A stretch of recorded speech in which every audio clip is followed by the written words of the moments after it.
Shalom, Bapak Ibu Saudara yang Tuhan Yesus Kristus kasihi, berjumpa kembali di channel ini. Dan kembali kita akan bersama-sama membaca dan merenungkan firman Tuhan. Namun sebelumnya mari kita berdoa, mohon pimpinan dan tuntunan Roh Kudus agar kita semua boleh diberkati oleh firman Tuhan pada hari ini. Kita berdoa. Bapa di sorga, kembali kami bersyukur atas kemurahan Tuhan bagi kami, di mana hari ini kembali kami akan bersama-sama belajar dari firman Tuhan. Kami mohon tuntunan dan bimbingan Roh Kudus bagi kami semua, sehingga kebenaran firman Tuhan pada hari ini kembali memberkati kami. Ini doa kami, dalam nama Yesus kami berdoa, haleluya, amin. Saudara, teks firman Tuhan yang menjadi renungan kita pada hari ini terambil dari kitab Pengkhotbah pasal 4 ayat 17 sampai dengan pasal 5 ayatnya yang ke-6. Nah, mari kita lihat dan membaca bagian firman Tuhan ini. Jagalah langkahmu kalau engkau berjalan ke rumah Allah. Menghampiri untuk mendengar adalah lebih baik daripada mempersembahkan korban yang dilakukan oleh orang-orang bodoh, karena mereka tidak tahu bahwa mereka berbuat jahat. Janganlah terburu-buru dengan mulutmu, dan janganlah hatimu lekas-lekas mengeluarkan perkataan di hadapan Allah, karena Allah ada di sorga dan engkau di bumi. Oleh sebab itu, biarlah perkataanmu sedikit. Karena sebagaimana mimpi disebabkan oleh banyak kesibukan, demikian pula percakapan bodoh disebabkan oleh banyak perkataan. Kalau engkau bernasar kepada Allah, janganlah menunda-nunda menepatinya, karena ia tidak senang kepada orang-orang bodoh. Tepatilah nasarmu. Lebih baik engkau tidak bernasar daripada bernasar tetapi tidak menepatinya. Janganlah mulutmu membawa engkau ke dalam dosa, dan janganlah berkata di hadapan utusan Allah bahwa engkau khilaf.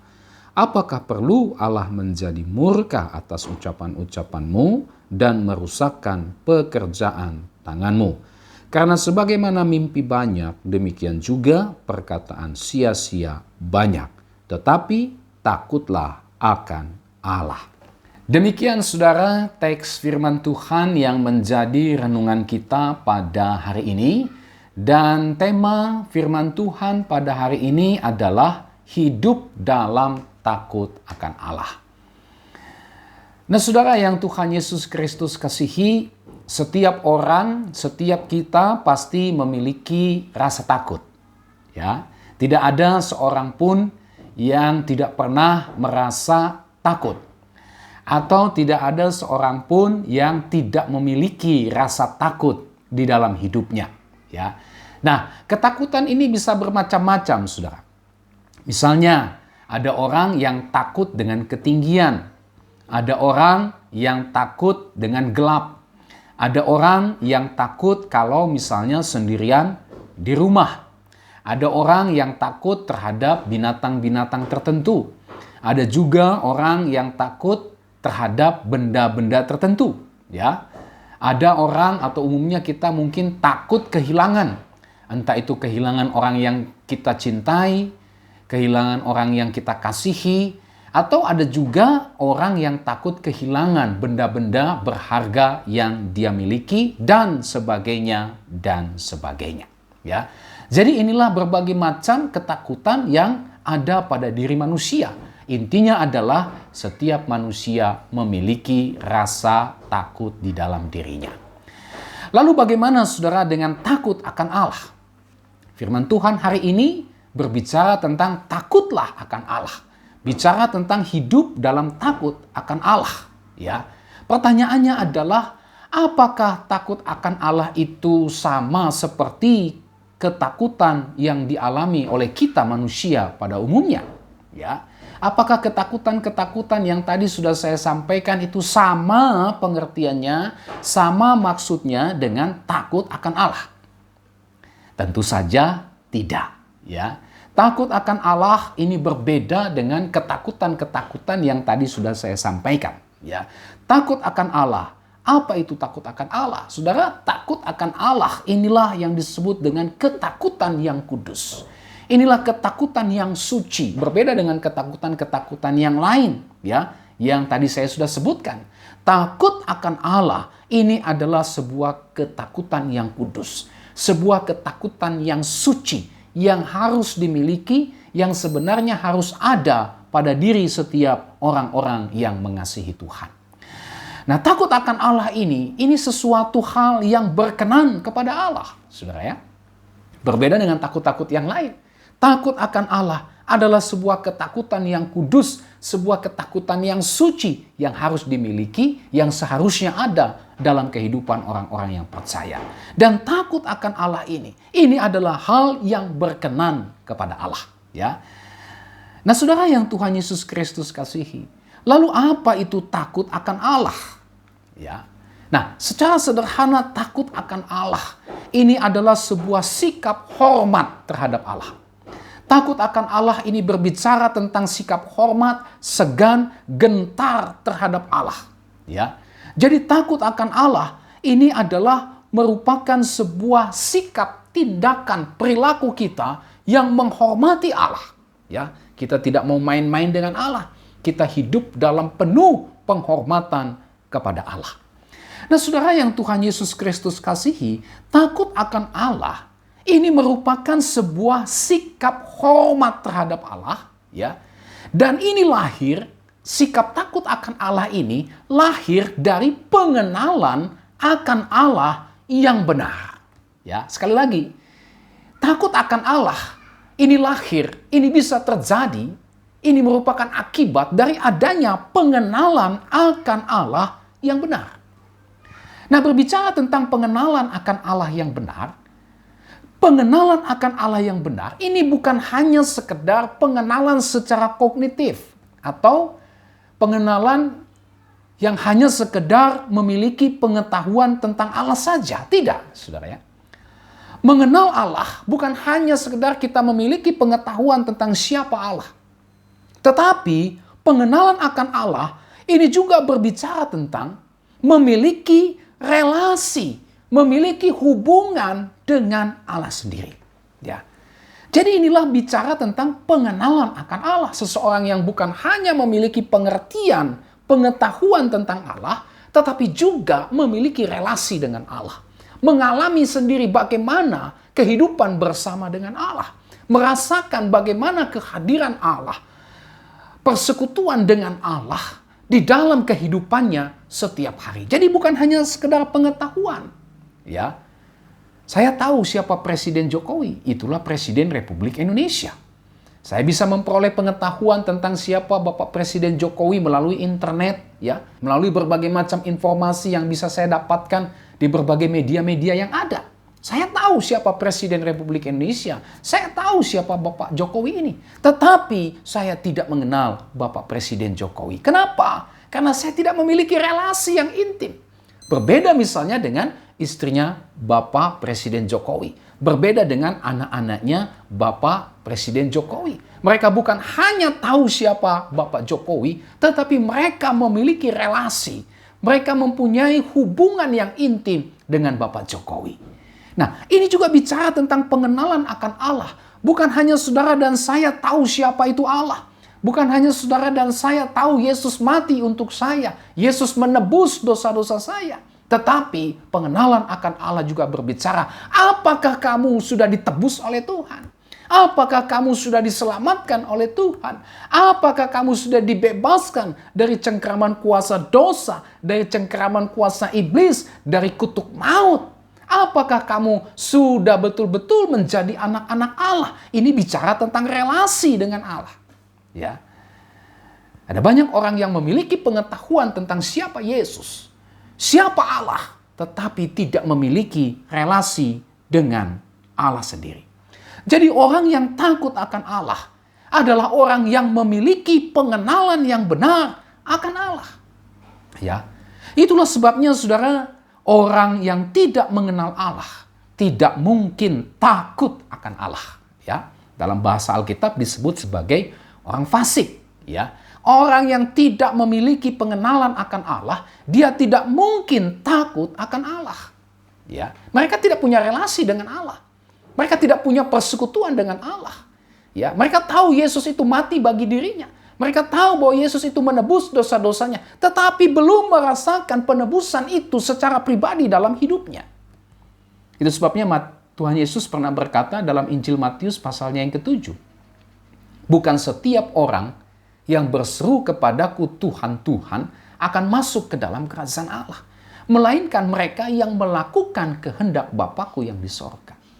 Mereka bisa saja memiliki pengetahuan tentang siapa Allah, tentang siapa Kristus.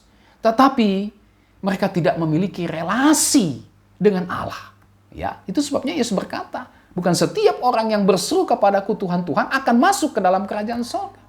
Melainkan mereka yang melakukan kehendak Bapa-Ku. Bukan hanya mereka yang memiliki pengetahuan yang bisa menjamin mereka bisa pada akhirnya memiliki kerajaan sorga. Tidak, tetapi mereka yang memiliki relasi. Tetapi mereka yang melakukan kehendak Bapa-Ku. Ini bicara tentang relasi. Ini bicara tentang hubungan. Ini bicara tentang persekutuan dengan Allah sendiri. Orang fasik tidak mungkin takut akan Allah. Kenapa? Karena mereka tidak mengenal Allah. Mereka hanya tahu siapa Allah. Tetapi mereka tidak memiliki relasi dengan Allah. Mereka pada akhirnya hidup sesuka hatinya. Mereka pada akhirnya tidak peduli dengan Allah. Bahkan seluruh kehidupannya adalah kehidupan yang melawan, yang memberontak terhadap hukum Allah, tidak mau taat, bahkan menghujat Allah. Nah, saudara yang Tuhan Yesus Kristus kasihi, berbeda dengan berbagai macam ketakutan yang lain yang tadi saya sudah sebutkan. Takut akan Allah ini, selain berbicara tentang lahir dari pengenalan akan Allah yang benar, takut akan Allah ini juga, ini merupakan sebuah bentuk kasih kepada Allah. Takut kepada Allah ini merupakan sebuah ekspresi, sebuah wujud nyata, sebuah bukti nyata kasih kepada Allah. Ya, orang yang mengasihi Allah, dia pasti takut akan Allah. Orang yang takut akan Allah, dia pasti mengasihi Allah. Orang yang takut akan Allah adalah orang yang sungguh-sungguh hidup di dalam kasih kepada Allah. Dia akan senantiasa menghormati Allah di dalam hidupnya. Dengan cara dia memperhatikan dengan penuh ketaatan dan melakukan apa yang difirmankannya. Jadi saudara, ketika seseorang taat kepada Allah, itu bukan semata-mata karena takut dihukum. Ada banyak orang berpikiran saya taat kepada Allah karena saya takut dihukum. Ya, ini konsep yang salah. Ya, kita bisa taat kepada Allah bukan karena takut kepada hukuman, tetapi kita taat kepada Allah itu karena kasih kita kepada Allah. Orang yang taat melakukan sesuatu hanya karena takut dihukum, maka ketaatannya tersebut bersifat terpaksa, bersifat situasional, tidak tulus, tidak keluar dari hati yang paling dalam. Ya, ketika ada bos, ada pimpinan, dia kelihatan taat. Dia kelihatan mengerjakan apa yang menjadi tugas dan tanggung jawabnya. Tetapi ketika tidak ada bos, ketika tidak ada pimpinan, dia bebas, merdeka untuk melakukan apa yang menjadi keinginan hatinya. Bebas untuk melakukan sesuka hatinya. Nah, ini taat bukan karena kasih, tapi taat hanya semata-mata karena takut dihukum. Terpaksa. Ya, tidak lagi tulus. Ini berbeda ketika orang taat melakukan sesuatu karena kasih. Maka ketaatannya tersebut adalah wujud, ekspresi, ya, sebuah sikap yang keluar dari hati yang mengasihi. Nah, saudara yang Tuhan Yesus Kristus kasihi, firman Tuhan hari ini mengajarkan kepada kita untuk hidup takut akan Allah. Tadi kita sudah melihat dalam pendahuluan renungan ini, takut akan Allah itu lahir dari pengenalan yang benar akan Allah. Dan takut akan Allah itu adalah ekspresi wujud dari kasih kita kepada Allah. Nah, di dalam bagian firman Tuhan ini, kita bisa melihat bahwa hidup dalam takut akan Allah itu diwujud nyatakan dalam dua hal. Ya. Yang pertama, saudara, Hidup dalam takut akan Allah ini dinyatakan atau diwujudkan ketika kita berjalan ke rumah Allah. Pasal 4 ayat 17. Mari kita lihat bagian ini. Jagalah langkahmu kalau engkau berjalan ke rumah Allah. Menghampiri untuk mendengar adalah lebih baik daripada mempersembahkan korban yang dilakukan oleh orang-orang bodoh, karena mereka tidak tahu bahwa mereka berbuat jahat.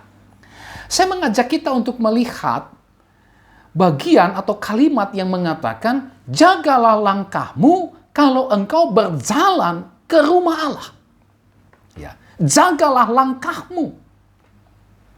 Saudara, kalimat ini bukan sekedar dimengerti secara hurufiah, ya, yaitu sebagai sebuah perjalanan dari rumah menuju ke rumah Allah. Jagalah langkahmu kalau engkau berjalan ke rumah Allah. Bukan dimengerti bahwa saya mau ke gereja, saya mau beribadah menggunakan transportasi motor, mobil, sepeda, atau berjalan kaki. Bukan hanya dimengerti seperti itu saja. Tetapi maknanya itu sangat dalam. Ada makna penting yang kita bisa lihat ketika berbicara jagalah langkahmu kalau engkau berjalan ke rumah Allah. Jaga langkahmu, apa maknanya? Jagalah langkahmu kalau engkau berjalan ke rumah Allah. Ini bicara atau maknanya adalah sikap kita ketika kita datang ke rumah Allah. Ya. Jagalah langkahmu kalau engkau berjalan ke rumah Allah. Ini maknanya seperti apa sikap kita ketika kita datang ke rumah Allah. Seperti apa ketika kita datang beribadah. Seperti apa ketika kita datang ke gereja. Seperti apa sikap kita? Apakah kita betul-betul memuji dan menyembah Tuhan? Sungguh-sungguh memuji dan menyembah Tuhan? Apakah kita betul-betul berdoa? Apakah kita betul-betul memfokuskan hati, pikiran, seluruh keberadaan kita terhadap pemberitaan firman Tuhan, ya, dan sebagainya, dan sebagainya? Apakah ketika kita memberi persembahan yang kita siapkan dari rumah, itu berdasarkan sikap yang benar kepada Tuhan? Apakah kita betul-betul penuh hormat ketika kita datang ke rumah Tuhan? Ya. Jagalah langkahmu kalau engkau berjalan ke rumah Allah. Ini bicara tentang sikap yang benar.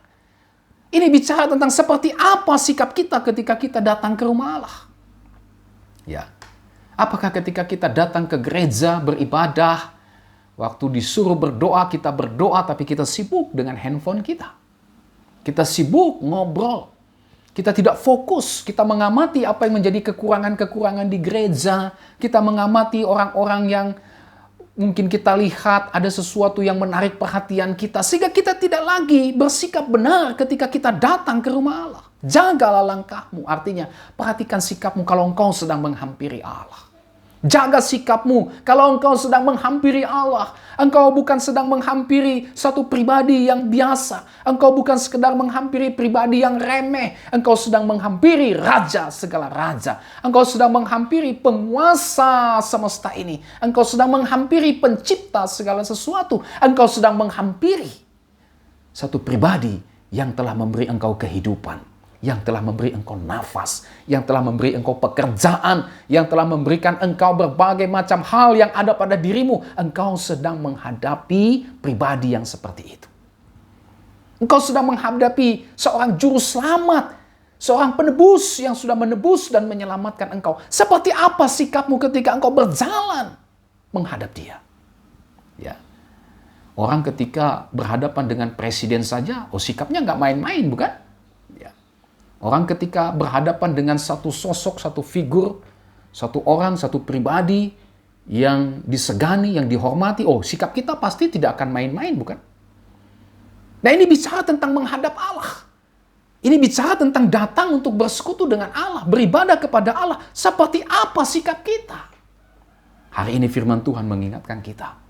Sikap yang benar kalau engkau berjalan ke rumah Allah. Jaga langkahmu, jaga sikapmu. Yang kedua, saudara, jagalah langkahmu kalau engkau berjalan ke rumah Allah. Apa maknanya? Ini bicara tentang motivasi kita datang ke gereja. Motivasi kita datang ke rumah Allah. Jagalah motivasimu ketika engkau datang ke rumah Allah. Jagalah motivasimu ketika engkau menghadap Allah. Ya. Apa sesungguhnya yang mendorong kita untuk datang ke rumah Allah? Apa sesungguhnya yang mendorong kita untuk pergi ke gereja, untuk pergi beribadah? Apa yang mendorong kita? Mengisi waktu? Luang? Ataukah ingin mendengarkan khotbah-khotbah yang lucu?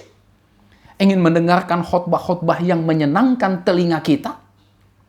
Ataukah karena memang ada maunya? Ya. Karena sebentar lagi anakku mau CD, maka aku datang ke gereja. Gak enak.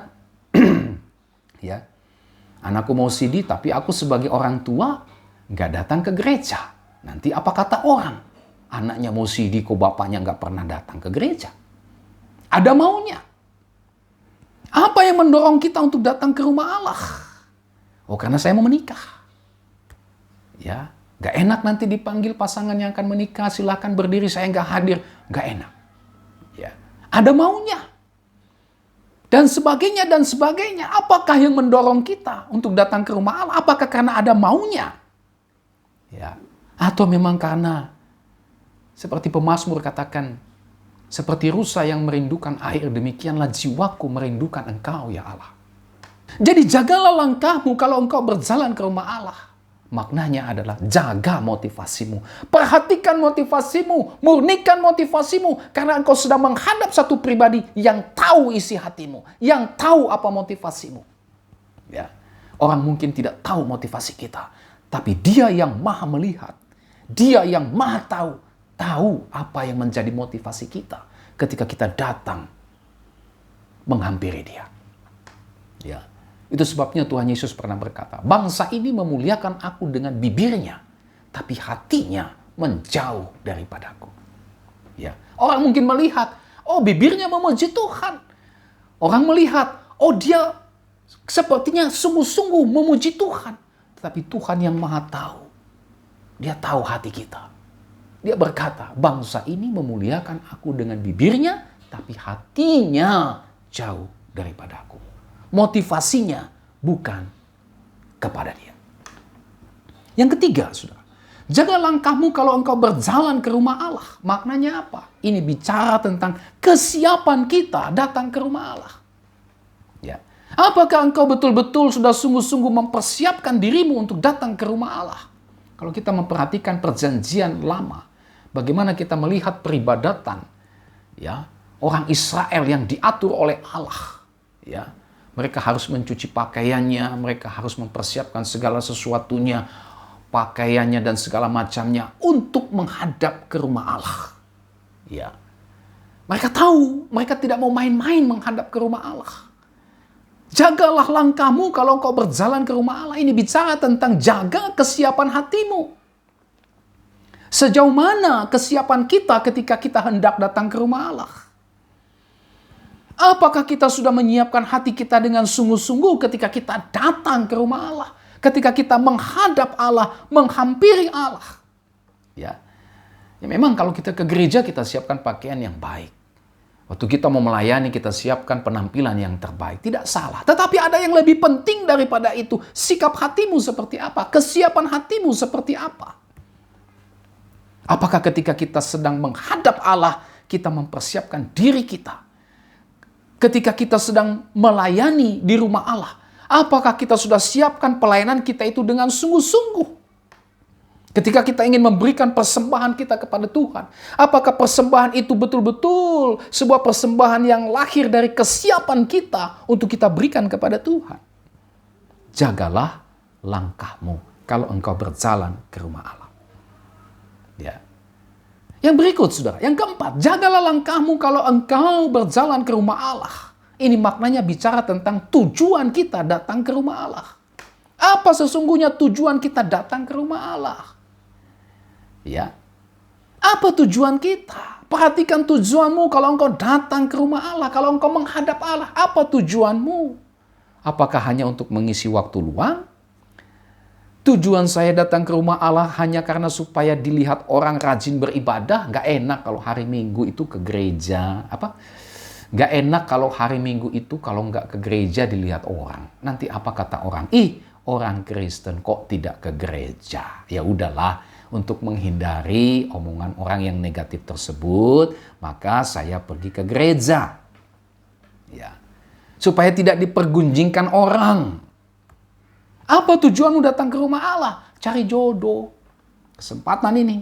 Ibadah, lirik kanan, lirik kiri. Mana yang kira-kira membuat saya tertarik untuk menjadi jodoh saya.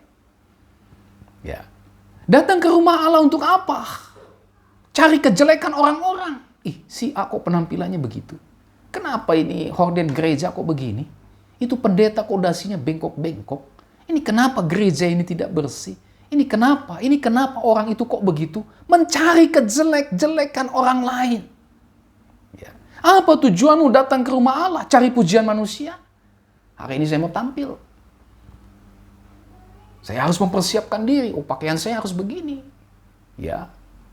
Harus tampil menarik. Supaya orang nanti lihat saya. Wih, hebat sekali kamu. Hebat sekali penampilanmu. Bajumu itu harga berapa? Jam tanganmu harga berapa? Ya. Penampilanmu bagus sekali. Luar biasa engkau. Dan seterusnya. Cari pujian manusia. Apa tujuan datang ke rumah Allah? Cari keuntungan kah? Cari kesenangan? Saya datang ibadah karena ada artisnya. Hari ini ada artisnya. Saya datang ke rumah Tuhan untuk apa? Oh, karena ada joget-jogetnya. Enak, di gereja ini ada joget-jogetnya. Saya datang beribadah untuk apa? Cari kesenangan. Karena ada konsumsinya, ada makan-makanannya. Lumayanlah. Apalagi kalau bisa dibungkus, dibawa pulang. Cari konsumsinya. Datang ibadah hanya lihat ada konsumsinya atau enggak. Datang beribadah hanya lihat ada konsumsinya atau enggak. Ya, kalau enggak ada, saya enggak datang. Belum tentu datang. Kalau ada, oh saya datang. Saya siapkan kantong kresek. Ya. Cari konsumsinya. Ataukah kita datang ke rumah Allah karena kita benar-benar ingin menikmati persekutuan dengan Allah. Seperti kata pemazmur, lebih baik 1 hari di pelataranmu daripada 1000 hari di tempat lain. Lebih baik 1 hari berada di pelataranmu daripada 1000 hari di tempat lain. Saudara, inilah kerinduan yang begitu dalam ketika datang ke rumah Tuhan. Inilah tujuan yang sejati, ingin menikmati persekutuan dengan Tuhan. Jadi inilah keempat makna yang bisa kita lihat ketika berbicara tentang jagalah langkahmu kalau engkau berjalan ke rumah Allah. Kalimat selanjutnya, saudara. Menghampiri untuk mendengar adalah lebih baik daripada mempersembahkan korban yang dilakukan oleh orang-orang bodoh karena mereka tidak tahu bahwa mereka berbuat jahat. Saya bacakan Alkitab Terjemahan Sederhana Indonesia, TSI. Ya, pasal 4 ayat 17 dari kitab Pengkhotbah ini, Terjemahan Sederhana Indonesia menulis begini, saudara. Ketika pergi ke rumah Tuhan, dengarkanlah apa yang diajarkan, dan perhatikanlah baik-baik apa yang harus kamu lakukan. Jangan berbuat seperti orang bebal yang hanya mempersembahkan kurban kepada Tuhan tanpa mengetahui arti dari persembahan itu. Dengan demikian tanpa sadar mereka melakukan kejahatan. Lebih baik mendengar ajaran di rumah Tuhan daripada memberikan persembahan seperti orang bebal. Ya.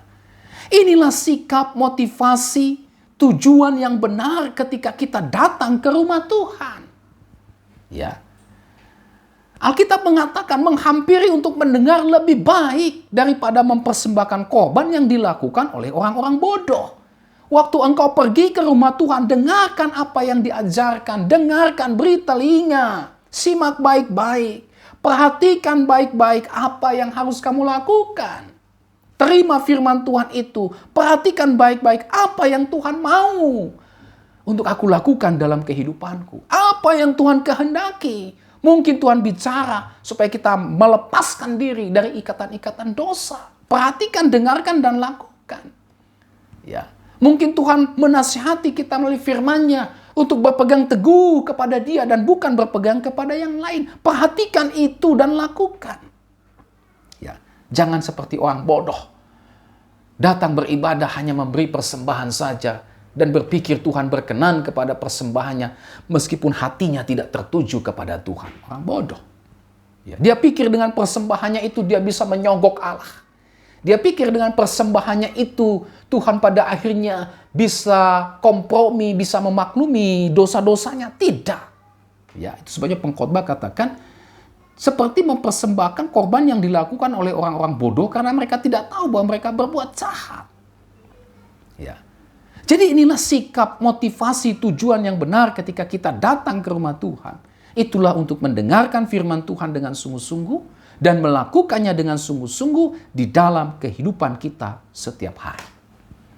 Jadi saudara, hidup dalam takut akan Tuhan salah satunya diwujudkan pada waktu kita datang ke rumah Tuhan. Dalam hal beribadah, dalam hal ketika kita datang ke gereja. Seperti apa takut akan Tuhan pada waktu kita datang ke rumah Tuhan? Itulah mendengar Tuhan bicara. Dengar Tuhan bicara. Waktu kita menghampiri Tuhan, datang ke rumah Tuhan, ya, kita harus bersikap hormat. Caranya apa? Kita dengar Tuhan berbicara. Kita fokuskan hati dan pikiran kita kepada firman Tuhan. Ya, kita memberi diri kita untuk dibaharui oleh Tuhan. Saya datang ke gereja untuk dibaharui oleh Tuhan. Sehingga hidup saya tidak lagi sama dengan kehidupan yang lalu. Sehingga saya betul-betul terus diperlengkapi oleh Tuhan. Dimurnikan oleh Tuhan. Sehingga dengan demikian saya dapat menjalani hidup dalam takut akan Tuhan. Nah, oleh sebab itu saudara, mari kita memiliki sikap takut akan Tuhan ketika kita beribadah di rumah Tuhan. Jangan lagi kita main-main ketika kita datang ke rumah Tuhan. Tapi kita betul-betul menjaga sikap kita, motivasi kita, kesiapan kita, tujuan kita dengan benar. Sehingga kita benar-benar dapat menikmati persekutuan dengan Tuhan. Ya. Nah, inilah bagian yang pertama, wujud daripada takut akan Tuhan. Takut akan Tuhan diwujud nyatakan ketika kita berjalan ke rumah Allah. Yang kedua, saudara, seperti apa takut akan Tuhan itu diwujudkan? Pasal 5 ayat 1-16, itulah dalam ucapan atau perkataan kita. Ya, takut akan Tuhan juga harus terbukti, harus nyata dalam kata-kata kita, dalam setiap ucapan kita. Ya, secara khusus dalam setiap ucapan atau kata-kata kita kepada Allah. Ya. Allah mengajar kita supaya kita jangan sembarangan berkata-kata kepada Allah. Ya. Kita lihat dalam teks ini, pasal 5 ayat 1-6. Ya. Takut akan Allah diwujudkan dalam ucapan perkataan kita. Dalam hal apa? Misalnya pertama dalam doa-doa kita, ayat 1 sampai dengan ayat 2. Saya baca lagi ayat 1-2. Janganlah terburu-buru dengan mulutmu dan janganlah hatimu lekas-lekas mengeluarkan perkataan di hadapan Allah. Karena Allah ada di sorga dan engkau di bumi. Oleh sebab itu biarlah perkataanmu sedikit. Karena sebagaimana mimpi disebabkan oleh banyak kesibukan, demikian pula percakapan bodoh disebabkan oleh banyak perkataan. Ya. Takut akan Tuhan diwujudkan dalam menjaga kata-kata kita, dalam menjaga ucapan kita kepada Allah. Misalnya dalam doa-doa kita. Jangan sampai doa-doa kita itu hanya kita ucapkan secara mekanis, tanpa hati yang benar, tanpa hati yang tulus kepada Tuhan. Ya, ada orang mengucapkan doa Bapa kami, tapi sambil main HP. Ada orang mengucapkan doa Bapa kami, tapi pikirannya kemana-mana. Ya, mekanis, tanpa hati yang benar dan tulus. Jangan sampai doa kita itu tanpa pengertian yang benar. Ya, ada banyak sekarang ajaran-ajaran yang mengajarkan doa-doa yang menyalahi ajaran Alkitab. Ya, tanpa pengertian yang benar, berpusat kepada apa yang menjadi kepentingan dan kesenangan manusia dan bukan lagi berpusat kepada apa yang menjadi pimpinan dan kehendak Tuhan.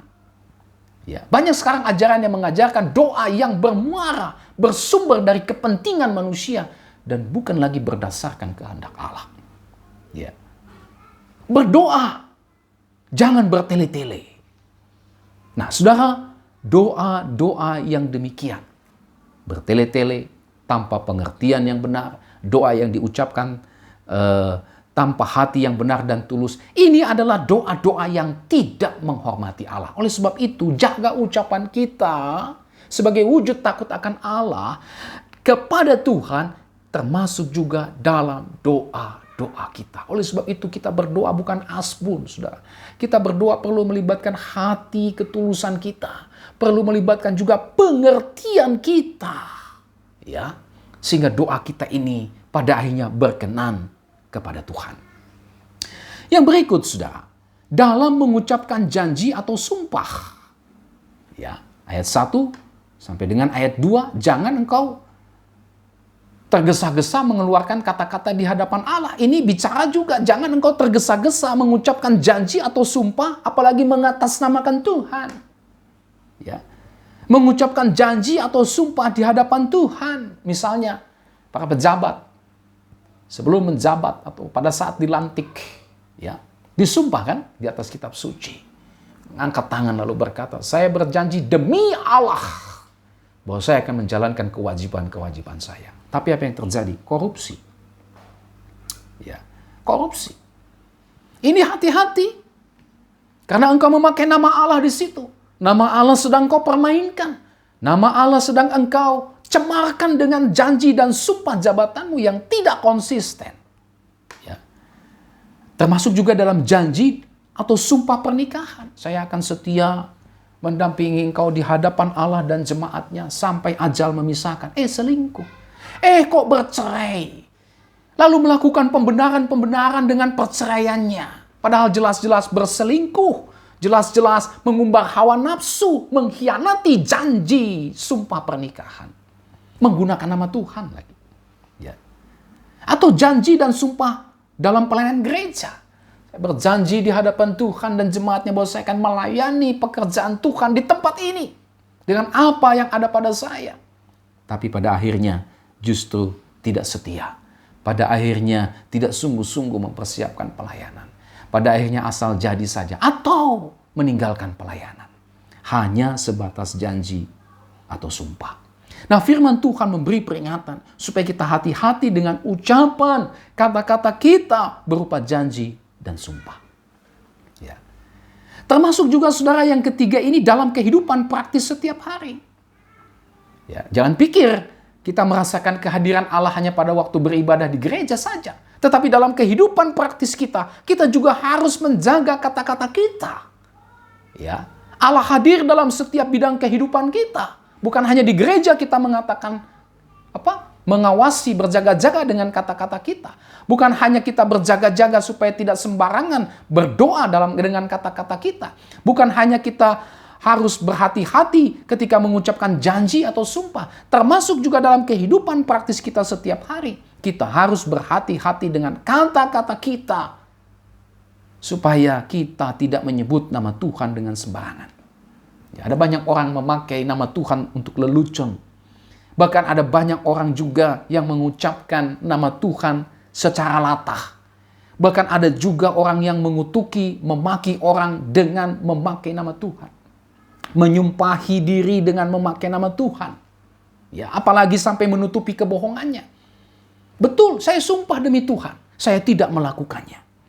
Saya sumpah demi Tuhan, saya tidak melihatnya, dan sebagainya. Hati-hati, saudara, dalam kehidupan praktis setiap hari. Yang keempat, ayat 3-6. Kita harus menjaga kata-kata kita sebagai bentuk takut akan Tuhan. Itulah ketika atau dalam hal nazar atau janji kepada Allah. Di dalam ayat 3-6 kita melihat suatu peringatan yang Tuhan berikan. Hati-hati supaya kita jangan gampang mengucapkan nazar kepada Tuhan. Jangan mengucapkan khilaf dengan nazar kita di hadapan utusan Tuhan atau hamba Tuhan. Ya. Jangan sampai kita tidak menepatinya. Saudara, ada orang yang tanpa pikir panjang mengucapkan nazar kepada Tuhan karena emosi. Emosi. Ya. Misalnya dia baru saja dapat berkat besar. Haleluya, karena saya sudah dapat berkat besar. Saya berjanji bahwa sebagian dari apa yang saya dapat ini akan saya berikan untuk Tuhan. Tapi ketika dia sadar, besar juga ya yang saya memberikan buat Tuhan ini. Lalu dia tidak jadi kasih. Emosi. Ya. Atau ada orang yang bernasar kepada Tuhan. Tuhan, kalau Engkau sembuhkan saya dari penyakit saya yang parah ini, maka saya akan memberikan hidup saya untuk melayani Tuhan seumur hidup saya. Sembuhkan Tuhan. Kalau saya sembuh dari penyakit parah ini, dokter sudah bilang tidak ada lagi harapan. Tinggal tunggu mati, Tuhan berikan mujizat-Mu. Kalau saya sembuh, saya mau berikan hidup saya untuk Tuhan, melayani Tuhan. Tuhan sembuhkan. Tapi apa yang terjadi? Janji atau nasarnya tidak ditepati. Ada orang yang bernasar kepada Tuhan bahwa jika usahanya memperoleh keuntungan yang besar, maka setengah dari keuntungan itu akan dipersembahkan kepada Tuhan. Ya, Tuhan, saya mau jual nih.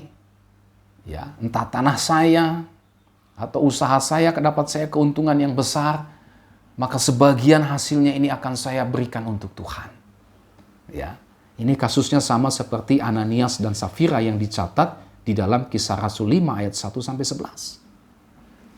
Ya. Bernasar kepada Tuhan, berjanji ingin memberikan sesuatu kepada Tuhan.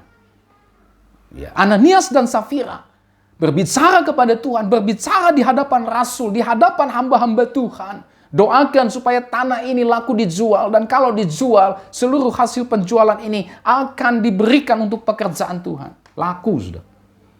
Tapi persoalannya yang Ananias dan Safira lakukan, sebagian hasil penjualan itu dikorupsi.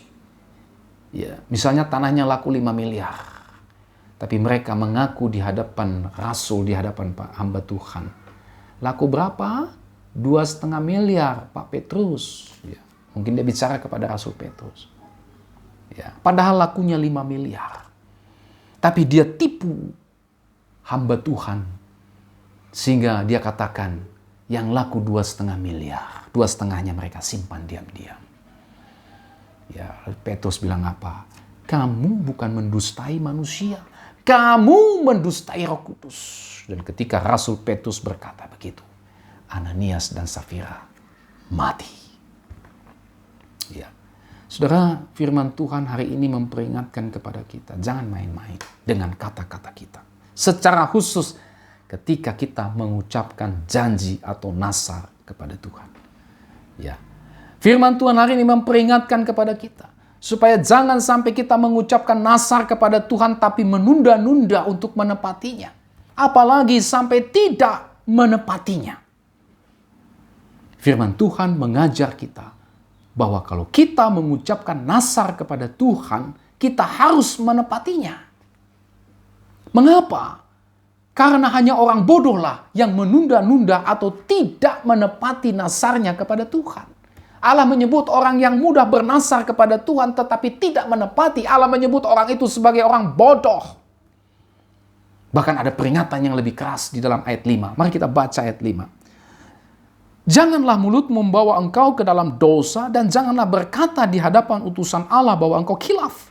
Apakah perlu Allah menjadi murka atas ucapan-ucapanmu dan merusakkan pekerjaan tanganmu? Saudara, ini peringatan keras daripada Tuhan supaya kita takut akan Tuhan dalam kata-kata kita. Supaya kita juga takut akan Tuhan ketika kita mengucapkan janji, komitmen, nasar di hadapan Tuhan. Allah tidak suka dengan orang bodoh. Mengucapkan nasar, berjanji tapi tidak menepati. Bahkan Tuhan memberi peringatan keras. Apa perlu Allah murka sehingga dia merusakkan pekerjaan tanganmu? Artinya, apa perlu Allah menjadi murka dan merusakkan usaha dan pekerjaanmu? Ya, jangan sampai Tuhan menghancurkan pekerjaan kita. Kita capek-capek berjerih lelah. Kita capek-capek bekerja. Tapi seperti kita mengumpulkan hasil dalam kantong yang berlubang. Kita bekerja keras yang malam banting tulang, tapi kok seperti menyimpan hasil itu dalam sebuah kantong yang bolong. Masuk, jatuh, sia-sia. Tidak bisa menikmati, tidak bisa bersuka cita, tidak bisa memperoleh damai sejahtera daripada Tuhan atas hasil yang diperoleh. Inilah bentuk kalau Allah murka dan merusakkan pekerjaan kita. Oleh sebab itu, ayat 4. Lebih baik kita tidak bernasar daripada bernasar tetapi kita tidak menepatinya. Artinya hati-hati dengan omongan kita. Hati-hati dengan ucapan kita yang kita ucapkan di hadapan Allah. Yang kita ucapkan di depan utusan Allah, hamba-hamba Tuhan. Adakah nazar kita yang kita tunda-tunda atau bahkan kita tidak menepatinya? Belum kita tepati sampai hari ini. Kalau ada saudara, mari ketika saudara mendengar firman Tuhan ini, Tuhan bicara kepada saudara, segera bertobat. Tepati nazarmu kepada Tuhan maupun di hadapan Tuhan. Kalau engkau dulu berkata, Tuhan aku mau melayani engkau. Di hadapan Tuhan, di hadapan hamba Tuhan. Tapi engkau mungkin padanya mundur dari pelayanan. Karena engkau sakit hati. Karena engkau tidak suka dengan seseorang. Maka hari ini mari kita bertobat. Engkau sudah mengucapkan janjimu di hadapan Tuhan. Mari tepati janjimu di hadapan Tuhan. Fokuslah melayani Tuhan. Bukan melihat manusia. Manusia penuh kekurangan dan kelemahan. Tapi kalau kita melihat Tuhan, kita terus diberikan kekuatan, kemampuan untuk bertahan di tengah-tengah kelemahan dan kekurangan manusia dalam hal kita melayani Tuhan. Mungkin engkau tertarik dengan keinginan dunia, sehingga engkau melupakan janjimu, nazarmu kepada Tuhan. Mari hari ini kembali, Tuhan, saya mau tinggalkan dunia. Saya mau kembali kepada Tuhan, melayani Tuhan, mengikut Tuhan seumur hidup saya. Atau mungkin engkau sedang dalam pergumulan rumah tangga, kau mulai menyimpang atau mulai berpaling dari janji nikahmu. Hari ini kalau Tuhan menjamah, mari kembali kepada pasanganmu yang sudah diberkati Tuhan. Mari minta Tuhan untuk memulihkan. Ingat janjimu di hadapan Tuhan. Ya, tepati janjimu di hadapan Tuhan. Jangan lihat kepada kekurangan manusia, tetapi lihatlah kepada Kristus yang bisa menolong kita untuk mengatasi setiap kekurangan dan kelemahan kita. Nah saudara yang Tuhan Yesus Kristus kasihi, inilah seluruh renungan kita pada hari ini. Dengan tema hidup dalam takut akan Tuhan yang diwujudkan pertama dalam ibadah kita di rumah Tuhan. Dan yang kedua dalam setiap ucapan dan perkataan kita. Kiranya melalui renungan ini, konsep kita, pengertian kita, serta praktek-praktek ibadah kita, ini semua dapat kita lakukan dengan benar dan di dalam kerangka takut akan Tuhan. Demikian pula dengan kata-kata kita. Hendaknya kita berhati-hati dengan setiap perkataan kita yang kita ucapkan baik kepada Tuhan. Baik di hadapan Tuhan maupun di hadapan utusan Tuhan. Maupun juga terhadap sesama kita. Mari kita jaga kata-kata kita. Biarlah kata-kata kita juga ada di dalam kerangka takut akan Tuhan. Tuhan memberkati kita dengan firman-Nya. Mari kita berdoa. Bapa di sorga, terima kasih firman-Mu yang telah kami renungkan pada hari ini. Hidup takut akan Tuhan yang dinyatakan dalam ibadah kami kepada Tuhan dan juga dalam tutur kata kami setiap hari. Kiranya firman Tuhan ini menjamah kami. Sehingga setelah kami dengar firman-Mu, kalau ada hal-hal yang perlu diperbaiki, baik dalam praktek ibadah kami, maupun dalam kata-kata kami mau perbaiki Tuhan. Kami mau bertobat. Kami mau Tuhan memulihkan praktik ibadah kami yang selama ini keliru. Tuhan mau memulihkan, berjaga pada mulut, bibir kami Tuhan. Atas kata-kata yang mungkin telah kami ucapkan, yang tidak berkenan kepada Tuhan. Yang mendustai sesama kami, menyakiti sesama kami. Ampuni kami Tuhan. Biarlah firman ini membaharui kami sehingga kami dalam hal berkata-kata juga takut akan Tuhan. Apapun yang kami sudah dengar dari firman, biarlah ini tidak lalu begitu saja, tapi membawa kami kepada satu pembaharuan yang baru. Pulihkan kami Tuhan, baharui kami Tuhan dengan firman-Mu ini. Terima kasih, berkati kami semua, dalam nama Yesus kami berdoa. Amin. Baik saudara, sampai kita berjumpa kembali. Tuhan Yesus memberkati saudara dan shalom.